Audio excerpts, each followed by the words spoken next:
নামাজ, রোজা, হজ, যাকাত, কালিমা, এর সাথে সাথে ব্যক্তি জীবন, পারিবারিক জীবন, সামাজিক জীবন, রাজনৈতিক অঙ্গনে সকল ক্ষেত্রে আমাদের একজন অনুকরণীয় ব্যক্তি আছেন, অনুসরণীয় ব্যক্তি আছেন, একজন মুক্তাদা আছেন, একজন অনুসৃত ব্যক্তি আছেন, যিনি আল্লাহর পক্ষ থেকে নির্বাচিত, যার চরিত্রের সার্টিফিকেট স্বয়ং আল্লাহ পাক দিয়েছেন, যার পথের পথিক হলে মানুষ সোজা জান্নাতে চলে যাবে।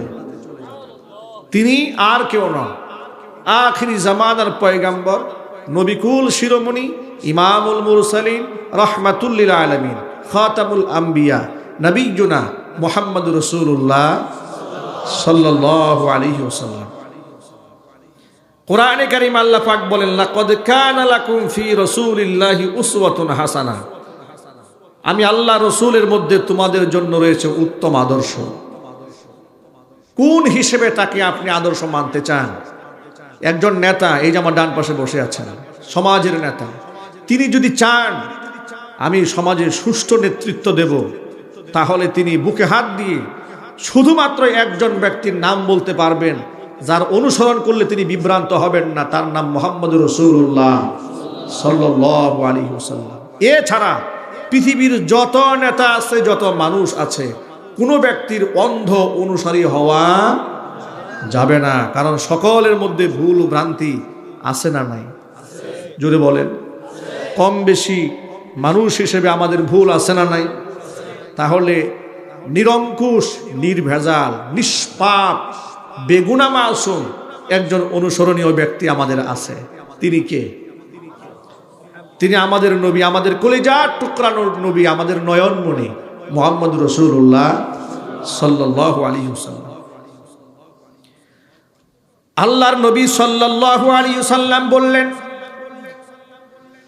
তাফাররাকাত বানু ইসরাঈল আলা 72 মিল্লাহ ওয়া সাতাতাফাররাকু উম্মতি আলা 73 মিল্লাহ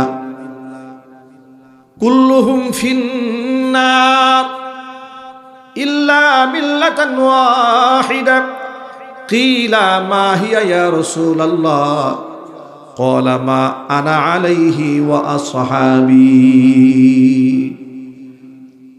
রহমতের নবী বলেন, বনি ইসরাইল সম্প্রদায়ের লোকেরা 72 দলে বিভক্ত হয়েছিল, আর আমি নবী মুহাম্মদ সাল্লাল্লাহু আলাইহি সাল্লামের উম্মতেরা 73 দলে ভাগ হবে। কুল্লুহুম ফিন্নার, সবগুলা কাতার জাহান্নামে যাবে, সবগুলা দল জাহান্নামে যাবে। ইল্লা মিল্লাতান ওয়াহিদা, কেবলমাত্র শুধুমাত্র একটি দল জান্নাতি হবে। প্রশ্ন করা হলো, মা হিয়া ইয়া রাসূলুল্লাহ, ও আল্লাহর নবী, যে দলটা জান্নাতি হবে সে দলের পরিচয়টা বলুন। নবীজি জবাব দিয়া বললেন, মা আনা আলাইহি ওয়া আসহাবি, যে আদর্শের উপরে, যে আমলের উপরে আমি নবী মুহাম্মদ সাল্লাল্লাহু আলাইহি সাল্লাম আছি, আমার সাহাবায়ে কেরাম আছে, ওই আদর্শের, ওই মতাদর্শের মানুষগুলা সরাসরি জান্নাতি হবে।